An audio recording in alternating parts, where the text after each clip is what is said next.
ಒಂದು ಪದ್ಯ ಹೇಳ್ತಾರೆ, ನೀ ಮಾಯೆಯೊಳಗೋ ನಿನ್ನೊಳೆ ಮಾಯೆಯೋ, ನೀ ದೇಹದೊಳಗೋ ನಿನ್ನೊಳು ದೇಹವೋ ಅರಿಯೇ, ಬಯಲೊಳಗೆ ಆಲಯವೋ ಆಲಯದೊಳಗೆ ಬಯಲು, ಬಯಲು ಆಲಯವೆರಡು ನಯನದೊಳಗೋ, ನಯನ ಬುದ್ಧಿಯ ಒಳಗೋ ಬುದ್ಧಿ ನಯನದ ಒಳಗೋ, ನಯನ ಬುದ್ಧಿಗಳೆರಡು ನಿನ್ನೊಳಗೋ ಹರಿಯ, ಸವಿಯು ಸಕ್ಕರೆಯೊಳಗೋ ಸಕ್ಕರೆ ಸವಿಯೊಳಗೋ, ಸವಿಯು ಸಕ್ಕರೆ ಎರಡು ಜಿಜ್ಜೆಯೊಳಗೋ, ಜೀನೆ ಮನಸ್ಸಿನ ಒಳಗೋ ಮನಸ್ಸು ಜೀಫೆಯ ಒಳಗೋ, ಜೀಫೆ ಮನಸ್ಸುಗಳೆರಡು ನಿನ್ನೊಳಗೆ ಅರಿಯ, ಕುಸುಮದಲ್ಲಿ ಗಂಧವೋ ಗಂಧದಲ್ಲಿ ಕುಸುಮವೋ, ಕುಸುಮ ಗಂಧಗಳೆರಡು ಅಗ್ರಣದೊಳಗೋ, ಅಸಮಭವ ಕಾಗಿನಲೆ ಆದಿಕೇಶವರಾಯ, ಉಸುರೆನ್ನವಳ್ ಎಲ್ಲ ನಿನ್ನೊಳಗೆ ಹರಿಯೆ ಅಂತ ಅವ್ರು ಬಹಳ ಅದ್ಭುತವಾಗಿ ಬರೆದಂತ ವ್ಯಕ್ತಿ.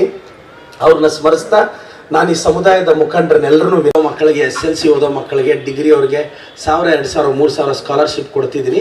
ನಿಮ್ಮ ಸಮುದಾಯದ ಅನೇಕ ಮಕ್ಕಳು ಅಪ್ಲೈ ಮಾಡಿದ್ದಾರೆ, ನಾನು ಕೊಡ್ತಾ ಇದ್ದೀನಿ.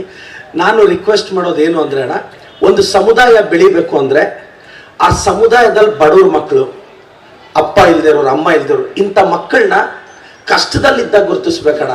ಅವ್ರೇನೋ ಡಾಕ್ಟರ್ ಆದಾಗ, ಇಂಜಿನಿಯರಿಂಗ್ ಸೀಟ್ ಹೊಡೆದಾಗ ಇಲ್ಲಿ ತಂದು ಸನ್ಮಾನ ಮಾಡೋದು ಎಷ್ಟು ಮುಖ್ಯನೋ, ಊರುಗಳಲ್ಲಿ ನಿಮ್ಮ ಸಮುದಾಯದ ಒಂದು ಪಟ್ಟಿ ಮಾಡ್ರಣ. ಅಪ್ಪ ಅಮ್ಮ ಇಲ್ದಿರೋರು ಇವತ್ತು ಕರ್ನಾಟಕದಲ್ಲಿ MLA ಆಗಿಲ್ವೇನಣ್ಣ? ನಮ್ಮಂಥವ್ರೇನಣ್ಣ ಈ ರಾಜ್ಯನ ರೂಲ್ ಮಾಡೋದು. ಅಪ್ಪ ಅಮ್ಮ ಇಲ್ದಿರೋ ಮಕ್ಕಳು, ಅಪ್ಪ ಅಥವಾ ಅಮ್ಮ ಇಲ್ದಿರೋ ಮಕ್ಕಳು ಕಷ್ಟ ಗೊತ್ತಿರುತ್ತೆ. ನಿಮ್ಮ ಸಮುದಾಯದಲ್ಲಿ ಅಂತ ಮಕ್ಕಳು, ತಂದೆ ಇಲ್ದಿರೋ ಮಕ್ಕಳು, ತಾಯಿ ಇಲ್ದಿರೋ ಮಕ್ಕಳು ಇರ್ತಾರೆ, ಅವ್ರದ್ದೊಂದು ಪಟ್ಟಿ ಮಾಡಿ ಅಂಥ ಮಕ್ಕಳನ್ನ ಗುರುತಿಸೋಣ. ತಂದೆ ತಾಯಿ ಇಲ್ದಿರೋ ಮಕ್ಕಳ ಜವಾಬ್ದಾರಿನ ಎಲ್ಲರೂ ಸೇರಿ ತಗೊಳ್ಳೋಣ. ಒಂದಷ್ಟು ಜನ ಪಟ್ಟಿ ಮಾಡಿ, ನಮ್ಮ ತಾಲೂಕಲ್ಲಿ, ಜಿಲ್ಲೆಯಲ್ಲಿ ಪಟ್ಟಿ ಮಾಡಿ, ತಾಲೂಕಲ್ಲಿ ಪಟ್ಟಿ ಮಾಡಿ, ಆ ಮಕ್ಕಳೆಲ್ಲ ಒಂದು ಸರಿ ಈ ಮಗುಗೆ ತಂದೆ ತಾಯಿ ಇಲ್ಲ ಸರ್ ಅಂತೇಳಿ ನನ್ನ ಕೈಯಲ್ಲಿ ನಾನು ಏನಾಗುತ್ತೋ ಆ ಮಕ್ಕಳಿಗೆ ದಾರಿ ತೋರಿಸೋ ಪ್ರಯತ್ನ ಪಡ್ತೀನಿ. ಏನಾದರೂ ಒಂದು ಬದಲಾವಣೆ ತರೋಣ. ನೋಡಿ, ನಾನು ಮತ್ತೆ ಹೇಳ್ತೀನಿ, ನಿಮ್ಮ ಸಮುದಾಯದಲ್ಲಿ ಯಾರು ತಂದೆ ಅಥವಾ ತಾಯಿ ಇಲ್ಲದೆ ಬೆಳೀತಾ ಇರೋ ಮಕ್ಕಳಿದ್ದಾರೆ, ಅವರೇ ಕುರುಬ ಸಮುದಾಯದಿಂದ ಇನ್ನೊಬ್ಬ ಸಿದ್ದರಾಮಯ್ಯ ಆಗೋದು, ಬರೆದಿಟ್ಕೊಂಡ್ಬಿಡಿ. ನಾನು ಮೊನ್ನೆ ಹಳ್ಳಿಗೆ ಹೋದಾಗ ದ್ವಾರಗನಹಳ್ಳಿ ಅಂತ ಹೋದೆ. ಅವರಮ್ಮ ಚಿಕ್ಕ ವಯಸ್ಸಲ್ಲಿ ತೀರೋಗಿದ್ದಾರೆ. ಅವರಪ್ಪ ಮಂತ್ರಾಲಯಕ್ಕೆ ದರ್ಶನಕ್ಕೆ ಹೋಗಿದ್ದಾರೆ, ನೀರಲ್ಲಿ ನೋಡ್ಕೊಂಡು ಹೊರಟೋಗಿದ್ದಾರೆ. 10 ಕಿಲೋಮೀಟರ್ ತೇಲಿದ್ದಾರೆ. ಆ ಮಗು 5ನೇ ಕ್ಲಾಸು, ಅವ್ರ ಅಜ್ಜ ಅಜ್ಜಿಗೆ ವಯಸ್ಸಾಗಿದೆ. ಹೋಗಿ ಕೇಳಿದ್ರೆ, ಅಂಕಲ್ ನನ್ನ ಹಾಸ್ಟೆಲ್ಗೆ ಹಾಕಿ ಅಂದ್ರು. ಇಮಿಡಿಯೇಟ್ ಆಗಿ ಹಾಸ್ಟೆಲ್ ಸೇರಿಸಿ ಬಂದೆ. ತುಂಬಾ ಚೆನ್ನಾಗಿ ಓದ್ತಾಳ ಹುಡುಗಿ. ಹೆಂಗ್ ಬರೀತಾಳೆ ಅಂದ್ರೆ ಯಾವ ಇಂಗ್ಲಿಷ್ ಮೀಡಿಯಂ ಅವರು ಬರೆಯಲ್ಲ ಹುಡುಗಿ, ಹ್ಯಾಂಡ್ ರೈಟಿಂಗ್ ಬರ್ದಂಗೆ ಅಷ್ಟು ಚೆನ್ನಾಗಿ ಓದ್ತಾಳೆ. ಆ ಹುಡುಗಿ ಮಾತಾಡೋದು ನೋಡ್ಬೇಕು. 5ನೇ ಕ್ಲಾಸು. ನೀವು ಇಂಗ್ಲಿಷ್ ಮೀಡಿಯಂ ಸ್ಕೂಲ್ ಮಕ್ಕಳು ಮಾಡಿಸಿ ಬೆ ಅಂತಾರೆ. ಅವ್ರಿಗೆ 2.5 ಲಕ್ಷ ಫೀಸ್ ವರ್ಷಕ್ಕೆ. ಬಡವ್ರ ಮಕ್ಕಳು. ಆ ಮಗು ನನಗೆ ಗೊತ್ತಿರೋ ಪ್ರಕಾರ ಅನ್ನಿಸ್ತು ಬೆಳೀತಾರೆ, ಒಂದು ಲೆವೆಲ್ಗೆ ಹೋಗ್ತಾರೆ. ಆ ಮಗುನ ಕರ್ಕೊಂಡೋಗಿ ಗೌರಿಬಿದನೂರಲ್ಲಿ ಹೋಗಿ ಅಡ್ಮಿಷನ್ ಮಾಡಿಸ್ದೆ. ನನಗೆ ನಂಬಿಕೆ ಇದೆ ಹುಡುಗಿ ಡಾಕ್ಟರ್ ಆಗ್ತಾಳೆ, ಗ್ಯಾರಂಟಿ. ನಾನು ಮಾಡ್ತೀನಲ್ಲ, ನಾನು ಇದೀನಲ್ಲ.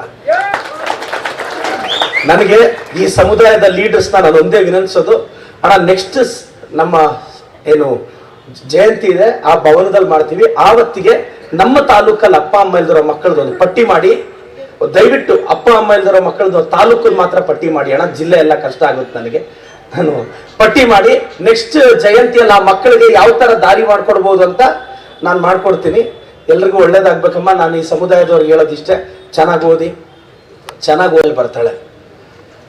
ಎಕ್ಸಾಂಪಲ್ಸ್ ಎಲ್ಲ ಹೇಳ್ಬಿಡಿ. ಕೆಲವರು ಚದುವೆಕ್ಕೆ ಹಾಕೊಂಡು ನೋಡು ಏಮಿ, ಇನ್ನು ತಂದೆ ತಾಯಿ ಮಕ್ಕಳಿಗೆ విశ్వేశ్వర చదువులేదేమి అంత అనద్దంట కదా. మీరు వాళ్ళ టీవీ పెట్టుకొని రూమ్లో బిడ్డ చదువు అంటే చదివేదాక మీరు టీవీ ఆఫ్ చేయాలి రోజు పొద్దు. ఏమన్నా ఏమ్మా సౌండ్ షోన్ అంటే విశ్వేశ్వర చదువులేదేమి, అప్పుడు టీవీ ఉండలేదమ్మా, వాళ్ళమ్మ వాళ్ళ టీవీ వేసిండలేదమ్మా. అదే మీరు మర్చిపోయిండారు.